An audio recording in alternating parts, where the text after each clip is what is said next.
Think back to a time where something you believed in could be a person, an ideal, an aspiration, a spiritual connection, anything that was so rooted in you that it made up part of who you are. Well, think back to a time where that thing was ripped out of your life. They left you. It wasn't what you thought it was. They passed on. The opportunity was taken. It just faded, no matter how hard you tried to cling to it. I imagine you have something in mind. Something you'd rather forget. Well, I'm sorry to ask, but keep it in mind for now. I've got something too. Some things. If you don't have anything, then imagine it. Pick something most precious to you in your life and imagine the horror of it suddenly disappearing in a way completely out of your control. Chances are you won't have to imagine for long. You'll experience loss someday. Firewatch is a narrative-driven game about a man who takes up a Firewatch position in Wyoming. And if you still haven't played it and don't know the story, like me until recently, then please play it before watching this. Or at least watch a playthrough. Or do whatever you want, I'm not your parent. All I'm saying is, my video essay is not worth spoiling your experience. I started Firewatch knowing nothing about it beforehand, except that it was about some fireman or something, had high reviews, and took roughly only 4 hours to play, which was perfect for my busy schedule. I was expecting to play it in little bits over the next couple weeks or so, you see. In the beginning, you meet Julia. You are Henry, and you fall for her. You start dating. You drink together. You drink a lot. You fast forward through life, yet pause to make decisions, some small, some big, some together, hopefully. Moving in together, having kids, getting married, pursuing careers. In a matter of minutes, you experience multiple chapters of a life. Your life, yet also Henry's. So many emotional implications portrayed in a few sentences and moments of decision. But then you're hiking. The wind is rustling through the trees and grass. The sun gives the scenery a serene glow. You hike step after step in warm, dry weather. It's nice to stay in these moments. Lush, calming, quiet. Back to responsibilities. The story brings you to a point where you, as Henry, find out that Julia has early onset dementia, and you have a decision to make. Do you put her in a care facility, or do you care for her on your own? It's a decision you have to make right now in order to progress the game. You don't get to think about it or consult other characters. You don't have the luxury of examining all the logistics of either option, the other people involved. You don't actually know Julia. You aren't actually Henry, but you're making a decision acting as him, for him. You're deciding what happens next for the two of you, the two of them, and if you don't, well, then they stay in stasis, and you will never know what becomes of them. All you get is a little context. Julia's dementia is affecting her research and her relationships at work. It's affecting her relationship with you. That's basically it. So choose wisely, and hope you don't regret it. I hope the hike is long. The most beautiful, fulfilling distraction. The wind again, the roughness of a supporting boulder in your hand. And there are birds. Ambient tweeting.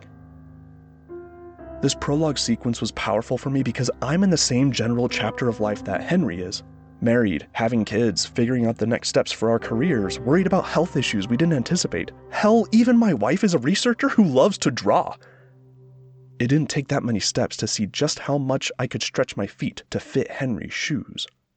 What would I do in this situation? I can't imagine the internal turmoil that Henry feels. What is best for my wife, for myself? What would others think?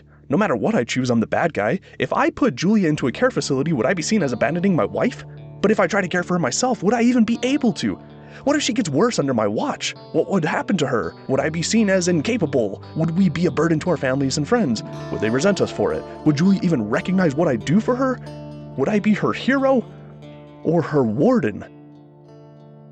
How long until she doesn't even know me at all? Questions like these are too painful to think about, but at least they lose some of their taste when they come out of a cold bottle. I love the smell of grass and tough dirt, mountain water and stone. The rhythmic sounds of each footstep keep me focused on simpler things. It's in the wake of his loss that Henry finds himself going to Shoshone National Forest. The exact nature of that loss depends on the player. I took what I imagine is the road less traveled, deciding to put Julia into a care facility.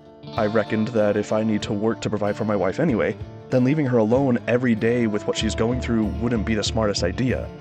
Granted, I don't know a whole lot about dementia, but I thought I could still visit her every day, only using her home to sleep, store food, and house the dog, for however long that lasted. At first, Henry agreed with me. He did visit her every day. But then he did what I didn't want to do. He didn't visit so often, the frequency becoming less and less. I didn't get to make this choice with Henry. I didn't like what he did. I didn't want it.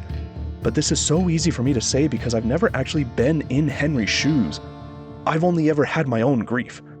I may have experienced someone slowly falling out of love with me, but I've never experienced the one I love slowly forgetting me entirely. The gamble of whether she still holds me in her heart on any given day doesn't hold a candle to whether she still holds me in her memory. And because she struggles to remember me, it hurts to remind myself of what we used to be. Even still, I spent my entire playthrough regretting my actions, wishing I could go back and choose to keep my wife by my side and care for her on my own. I imagine Henry might have felt this way too, although maybe it wouldn't have made it any easier and Henry would have avoided going home. But hey, this is a game where I get to solve a mind-bending mystery, right? Look at all this fun I get to have. I threw a stereo in the water, someone steals my bed and cuts the communication line, there's a creeper in the forest, I clean up a lot of beer cans. I don't have any time to write my novel, but that's because someone's listening to my conversations with my boss, who, by the way, might be into me. And wait, some government scientists have files of us? They have notes on our personalities and psychologies? What are they doing with all this equipment? And what does this have to do with the missing kid Brian? And who's starting the fires? But now I can track them too, and oh boy, I will get my answers. I will make sense of this whole mess. Eventually, you find the missing boy. Brian's body is deep in a cave. An inexperienced climber, he fell to his death while trying to reach the light. And this is where Firewatch's themes shine. After all this wandering and searching and jumping through mental hoops, there is no grand mystery to solve. There's no government conspiracy victimizing you. Ned is not an evil villain. Delilah is not won over in the end. Henry is not a unique protagonist. Brian can't be rescued. Julia, well, there is no big answer from the universe that makes sense of everything and solves all of life's problems. In the end, it's still you. And that's not meant to be comforting. This isn't a journey of change, it's a journey of realizing the need to change, to process your emotions toward the tragedies, toward your actions, toward yourself. In the end, there is your grief, still waiting. In the end, you still have to fly back home to you. Hopefully the change is there. Hopefully you're ready to embrace what happened. Not like it, not enjoy it, but accept that it's real and work with it. A lot of essays have already talked about the impact of the mundane or the anticlimactic ending. It's ironic to me how some feel this is a case of bad storytelling. I disagree. It's only bad if the writers and developers didn't accomplish what they set out to do. And my inclination is that the point of Firewatch isn't to have a happy ending or an epic adventure. Firewatch isn't a game that asks you to believe there's an underlying secret that only you can discover, despite all the evidence otherwise. Sorry to those who still believe such. You aren't playing a role or solving a mystery. You're in a character's mind, and your actual role is the impact on how they interpret their own life. It's not about the narrative in the world around Henry, but the narrative he spins in his head. The game takes away what you expect it to be and reveals that life is actually something so much bigger than you, and that you are simply you. In the face of your problems, you aren't at the center of the universe's whims. You are another person who experiences harsh things, and who can grow through them, if you're willing. Firewatch is so intimate in scope. It calls us to question how we cope with loss and grief. Do you numb yourself? Do you run away and hide? Do you focus on how you're a victim? Do you convince yourself that the world is against you? Do you accept what happened? Do you let it burn you so that something else can grow back in its place? Maybe something better, something that has learned, grown, adapted. I asked you in the beginning to think of something you have lost. Do you still have it in mind? What did you do when it happened? Or if you're in the middle of it, what are you doing now? How are you getting along? How are you coping? I hope you have someone to support you when life kicks the shit out of you, or at least somewhere safe to escape to. Not to numb, because too much of that will cripple you, but to feel and to overcome. I found my way through, in case you're wondering, after she fell out of love and left. I made it through my own deep caves. I'm in a much, much better spot now, and the view is beautiful. I do believe there are answers to be found to our toughest, most horrible questions and experiences, but that they come in bits and pieces, with a lot of help. and a lot of rigor. Like how you gradually come into light beams while climbing higher, step after step, rock after rock, and then you reach the light. A moment of clarity that might just give you enough hope to keep climbing toward the next point of light. I've experienced that, at least. So we can embrace our current problems, right? We can. We can make it through. I'm grateful I found Firewatch at this time of my life.